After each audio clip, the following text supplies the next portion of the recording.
to NOPD to provide more detail. The buildings were swept by a combination of officers and the SOD.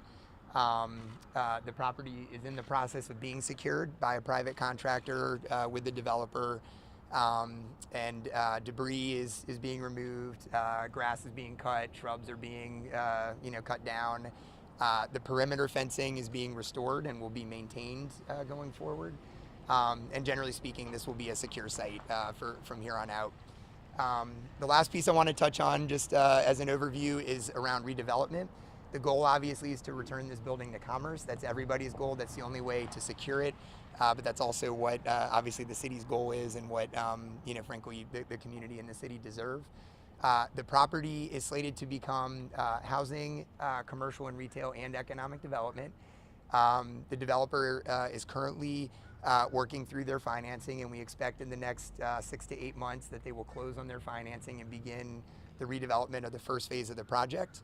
We anticipate that will be around $120 million, with about 300 units of housing, a little more than 40,000 square feet of retail and commercial, and a lot of parking and some site improvements, with the second phase that will follow soon after that, that will be more economic development in focus, with some jobs and research happening on site. So the timeline on that is happening on a parallel path while the site is being secured. So I will stop there. Is there anything else that we want to touch on immediately? And we can just go straight into questions. We can start with Olivia with Fox. Great. And then go to Paul with WWL. Mr. Yeager owns a lot of properties in the city of New Orleans. Power being one, development has yet to be seen on that. How will you hold him accountable when it comes to redevelopment of this site here? Yes, I think that's the essential question. To me, it's all about partnership. We have in Mr. Yeager a very capable development partner, and I think we have the commitment of Mr. Yeager and the city to make sure that things continue to move forward. We know that there's frankly a lot of water under the bridge at this site in particular. In the original solicitation, the city made a number of commitments, both financially and for space in this project.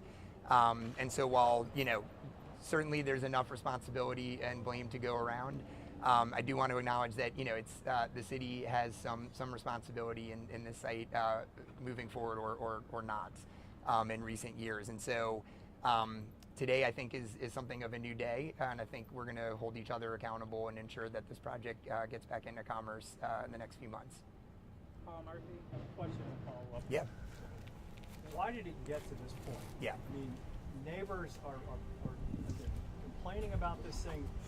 This complex was given to the city more than a decade ago in pristine shape. That's right. And you look at it right now, it's graffitied up. I don't even know if you can salvage these buildings. So how did it get to this point, and who do you blame for that? Sure. Again, I'm less interested in blame and much more interested in how we move forward. I'll say on the record, the buildings are absolutely salvageable. They were certainly built to military spec. The properties are individually listed on the National Register of Historic Places, and I fully expect them to be fully restored as a part of redevelopment. I think it got to this through a combination of things. Again, I think there was an original vision articulated on the site that involved a number of public offices, in addition to the housing and economic development uses. Some of those dollars obviously did not materialize. Some of the commitments on the public sector side to take space did not materialize. And so I think the project has frankly just moved forward a lot more slowly than anybody anticipated. I think when there wasn't an immediate path forward, I won't speak for the developer, but I'll just say from the city's perspective, there was sort of a détente, if you will, a sort of, the property wasn't too big of a nuisance for the first couple of years. And I think while folks were trying to figure out what the redevelopment process was going to be, it just sort of settled into a status quo. I think we all know that has deteriorated significantly, and it's become, untenable, frankly, which is why we're here today. But coming back to it, this is 1.5 million square feet. This is going to be a catalytic project, but it takes a Herculean effort in order to be able to put financing together, to put all the different components together. And I think, frankly, those projects take time anyway, even when you don't hit the hurdles and the roadblocks that this process has had. So that's why it's taken so long. Yeah. Follow-up is, early on, the city had $40 million of federal to at least start the renovations, redevelopment here. How did it happen where that money was just left on the table? And can you get that back? Sure. So as far as I know, I was not with the city at the time. Those were hazard mitigation grant funds that came after Hurricane Katrina. There are specific requirements that FEMA and the federal government have around utilizing those dollars. Those dollars are gone.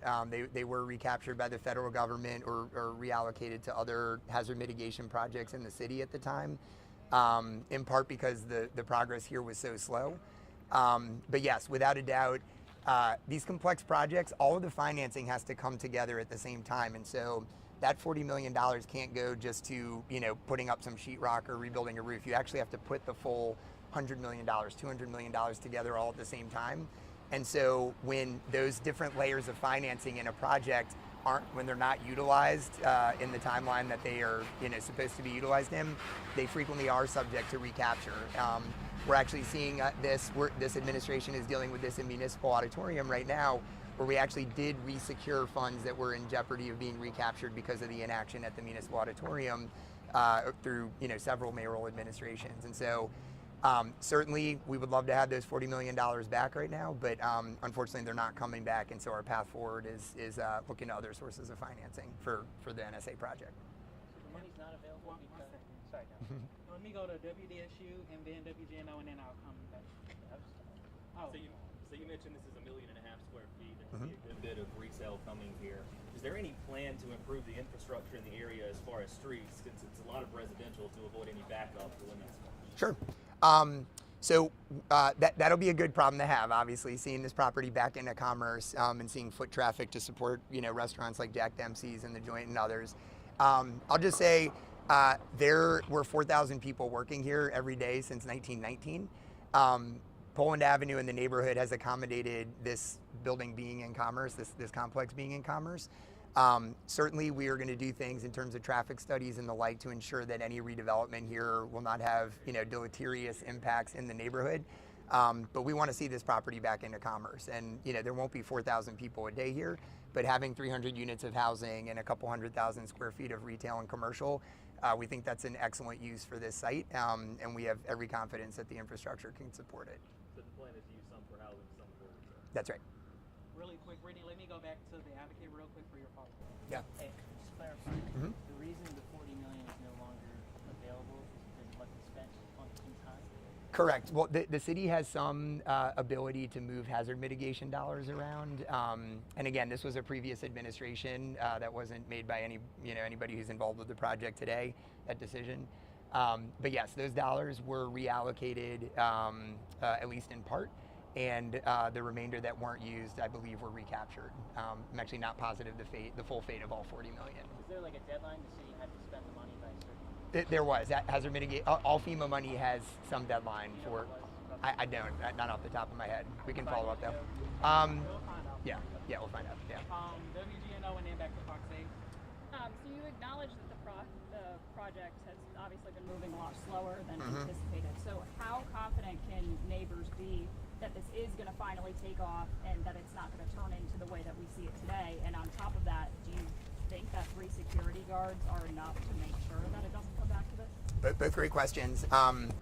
I am cautiously optimistic that we are turning over a new leaf and moving forward.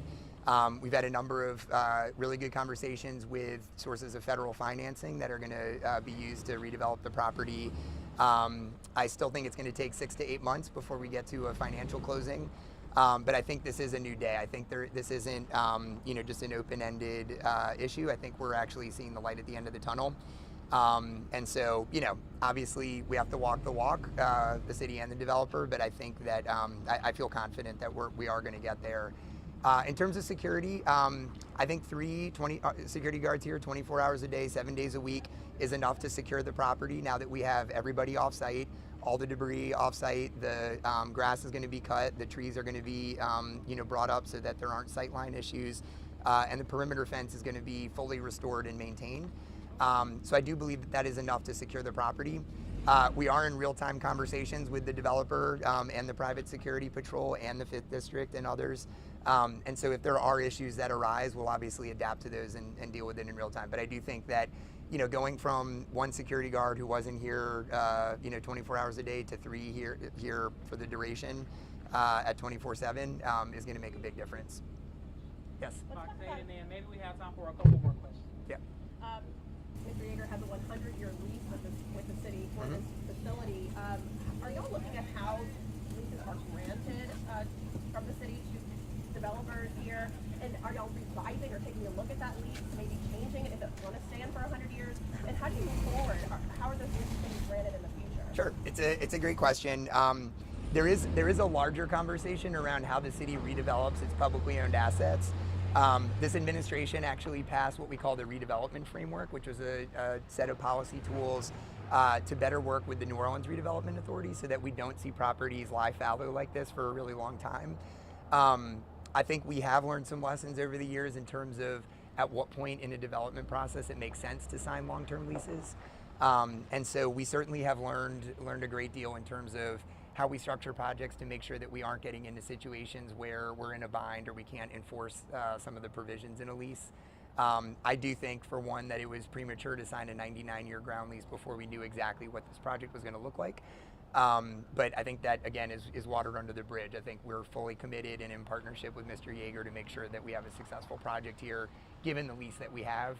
And we're not looking to make any wholesale revisions to the lease. We might make some tweaks here and there to make sure that the project can get financed. For example, we did make some minor modifications to it last year to support the affordable housing component of the project.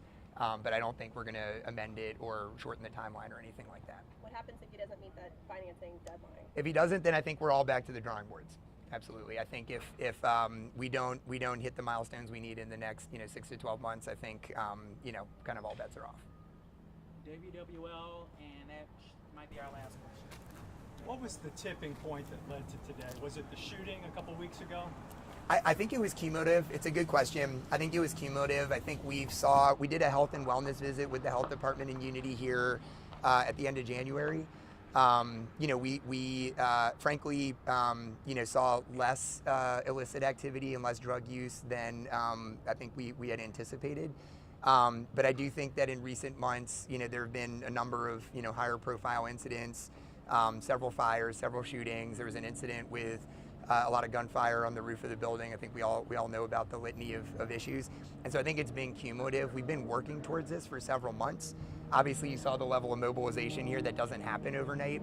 And I also want to emphasize that we wanted to treat the folks on site with the utmost dignity. And so this was not sprung on the residents who were living on site. We very much wanted to make sure that we did extensive outreach leading up to today to make sure that folks who wanted to leave of their own volition had the opportunity to do that. But yes, it was cumulative in terms of what sort of triggered this action today. It wasn't any one thing, though. It was really the cumulative effect. Did you do a census to find out how many folks were living here and what's that number? Yeah, we did a count beforehand. We don't have exact numbers, obviously, but it was anywhere from 40 to 50 individuals between the encampment and the buildings. Someone who was living here told me they might get some kind of preference on the low-income housing units in the development. That's a great. Is that true? And how many of the units will be low-income? That's a great question. So right now, there's nothing definitive in terms of folks who were here having right of first refusal on any of the units. That being said, the housing development is going to be 295 units of housing, the vast majority of which is actually going to be at 80% of area median income and below. So it sort of shades between affordable housing and workforce housing. Some of the units will be deeply affordable. Some of them will be moderately affordable. This is not a luxury condo project by any stretch of the imagination. And so I think the city, our Office of Community Development, Unity, and others will really work to make sure that folks, including those who lived on site, have access to units like the ones in this building. The city if you look at the numbers that the Housing Alliance has put out, the Greater New Orleans Housing Alliance, we need over 30,000 units of affordable housing in the city. It's critically important that we get those in really big chunks, like at sites like this, where it's a neighborhood of opportunity. There's access to lots of amenities and resources and services. This is frankly the ideal place to have a mixed-use, mixed-income project, and so we know it's going to be catalytic. We just have to get to the point where the project can actually open. Thank you all. And if you all have any questions for Gary, Will the low-income places, would that expire after 10 years like it did at the can? Great question. No, we have a 40-year minimum first term. But it's a great question. We were that actually informed some of our lease negotiations. Yep. It's going to be closed every couple walk for dog on like the levy area. The levee's still open, and part of the redevelopment of the site, in fact, HUD is financing the project. HUD actually